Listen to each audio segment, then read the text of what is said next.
আপনি কেমনে স্লোগান দেন, নেতা তোমার স্মরণে ভয় করি না মরণে? এই নেতা কি আপনার আল্লাহ?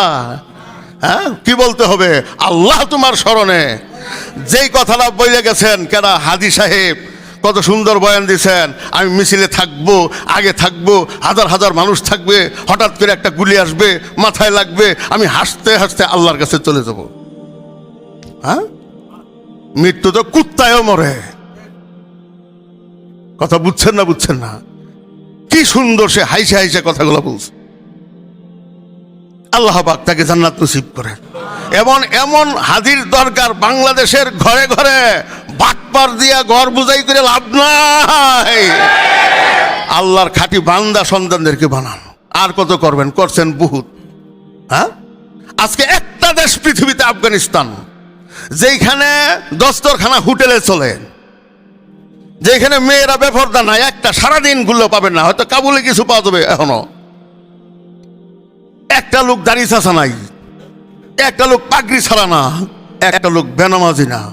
আর দেখেন খ্রিস্টানরা কি করছে আম করে, সব বেনামাজি, সব বেপরদা, সব দাড়ি চাচা, সব প্যান্ট শার্ট। সেখানে খেলিগা আপনি দেখেন, আপনি সেজদায় গেলে, আপনি প্রস্রাব পায়খানা বুঝতে গেলে কি অবস্থাটা হয়। প্যান্ট শার্ট যারা পরেন, একটা মহিলার উঁচা নিচে দেখা গেলে আল্লাহ না করছেন, এটা হারাম।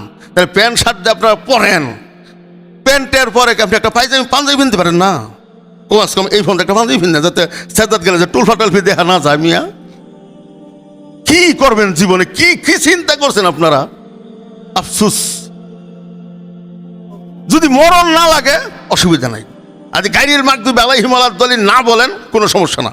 মানে প্রত্যেক ওয়াক্তে রাকাতে রাকাতে গাড়ির মাগদুবে আলাইহিম আলাদ-দালিন বলতে, হে আল্লাহ, আমার ইহুদি এবং পথভ্রষ্ট খ্রিস্টান মালাউন ইহুদিদের পথে আম করে নিও না। আর ব্যাখ্যা যে এই হ্যাগর সাথে আছেন, তাই কি হইল? এটা বাদ পারি না মিয়া।